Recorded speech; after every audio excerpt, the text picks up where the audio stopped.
আমার এক খুব কঠিন এক ঘনিষ্ঠ মানুষ, আমারে খুব মহব্বত করে, এখনো করে। ওনার ছেলে আমার মাদ্রাসায় পড়ে।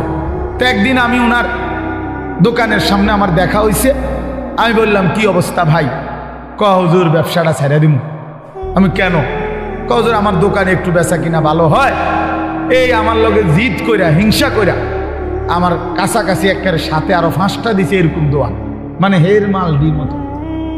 এখন এই জন্য হুজুর বুঝছি যে আমার ব্যবসাটা আমি ছেড়ে দেবো আমার এই ব্যবসা। পরে আমার পুরো মনে আছে, আমি আমার এই পকেট থেকে এরকম তসবি, আমার পকেটের তসবি বের করে ওনার হাতে দিছি। হাতে দিয়ে কইলাম, ভাই শুনেন, কালকের থেকে নিয়ম মাফিক আপনি দোকান খুলবেন, নিয়ম মাফিক দোকান বন্ধ করবেন। আর আপনার তো কামাই দরকার, কামাই কমে গেছে এই তো না, ব্যবসা দরকার এই তো।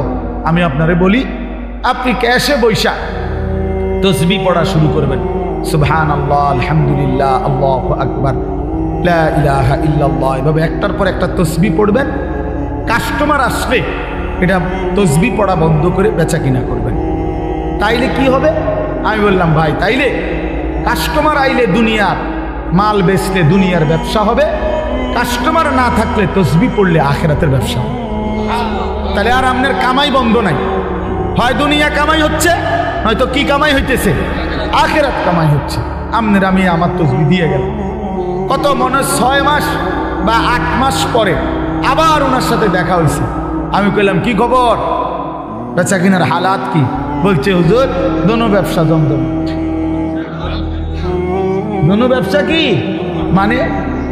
মানে বেচা কিনাও চলতেছে ভালো, তসবিও পড়তেছি ভালো, আখিরাতের কামাইও হচ্ছে, দুনিয়ার কামাইও হইতেছে।